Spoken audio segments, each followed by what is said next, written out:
So now, having had a morning espresso, can we at least draft an outline of the video on a sentence from a juvenile manuscript? What if a writer were to say, things are merely the contents of events? How do we actually go interpreting that if we accept that it's worthy of interpretation? Call out the key terms in that sentence: things, events, but also ask if any other concepts are in play, but not necessarily immediately visible as nouns, and call out implicit antitheses as well, as though you would analyze French poetry for French AP literature. Well, things are merely the contents of events. The word merely, nothing more than, not so important. The word merely suggests a value judgment, that a premise of this sentence, if not an equivalent, it's a premise actually, that events are more important than things. Things are less important than events. Things are merely the contents of events.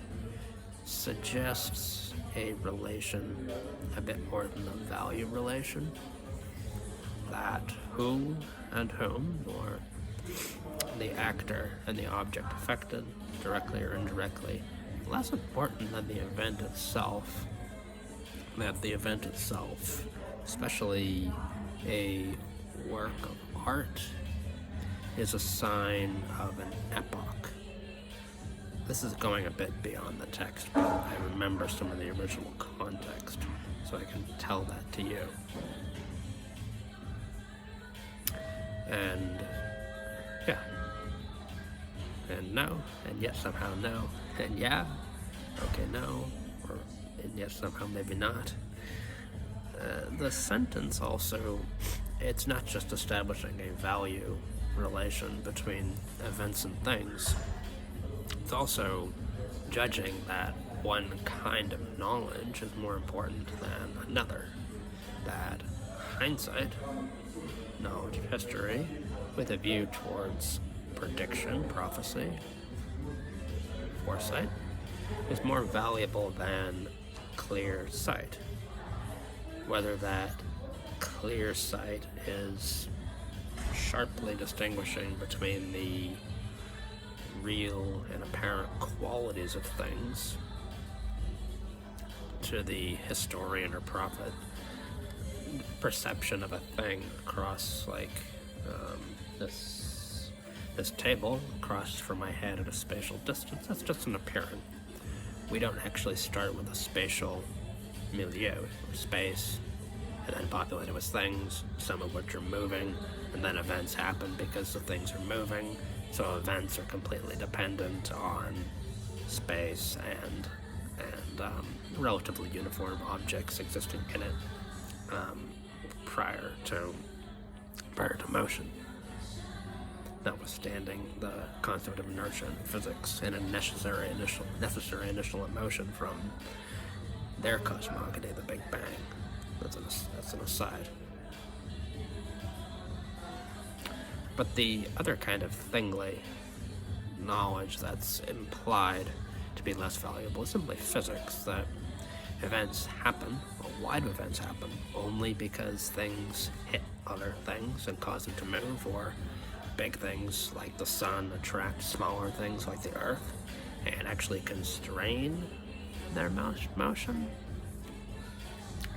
Or is history laid out in a series of successive eras or epochs, such as spring, summer, fall, winter, so that if previously I've seen the weather over the course of a year obey or conform to this pattern: spring, summer, fall, winter, spring, summer, fall, winter, many times, maybe twice, maybe 3 times.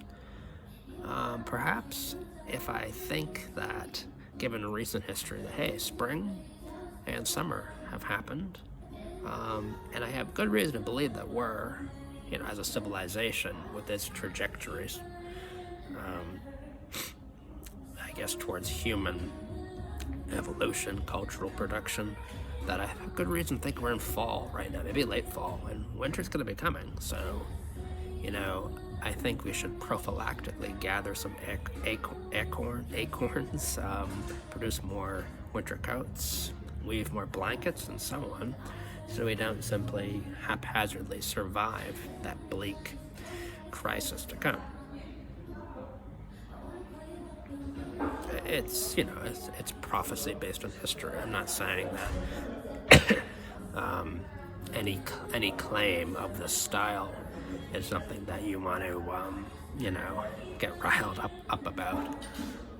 It could just be a political mode of speaking that, hey, this terrible crisis is going to come, so we need to appoint so and so as dictator to deal with it. It's kind of a bluff, right? Maybe not. So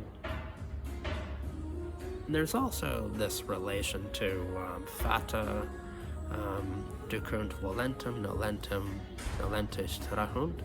Fate leads the willing, drags the unwilling.